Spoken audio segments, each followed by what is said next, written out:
Bonjour.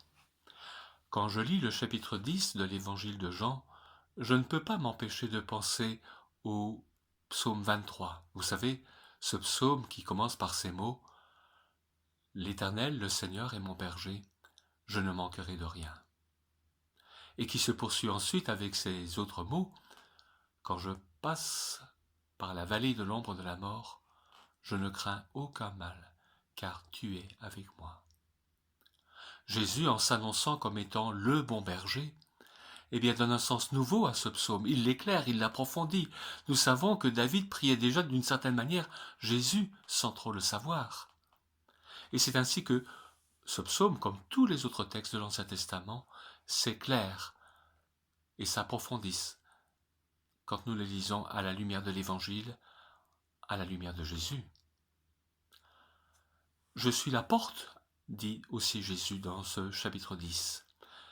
Celui qui entre par moi sera sauvé.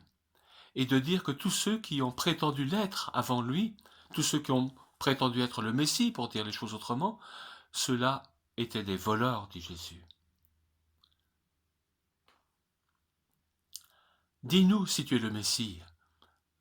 Voilà la demande qui est faite à Jésus. Jésus ne répondra pas à ces hommes, pas directement en tout cas.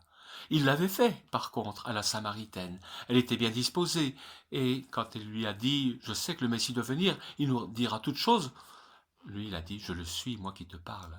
Mais à ces hommes, il ne le dira pas comme ça. Voyez ce que j'ai fait, mes œuvres, mes miracles, mon enseignement, tout cela parle de ma part. Tirez-en les conséquences vous-même. Dernière chose peut-être, les tout derniers versets de ce chapitre 10 nous disent de Jean-Baptiste qu'il n'a pas fait de choses extraordinaires. Mais il ajoute que c'est grâce à lui que des hommes et des femmes sont venus à Jésus-Christ et ont cru en lui. Alors, vouloir des choses extraordinaires, pourquoi pas, mais surtout, souhaiter que notre vie témoigne de Jésus-Christ et donne envie à d'autres de croire en lui. Voilà la plus belle des choses que nous puissions espérer pour nous-mêmes.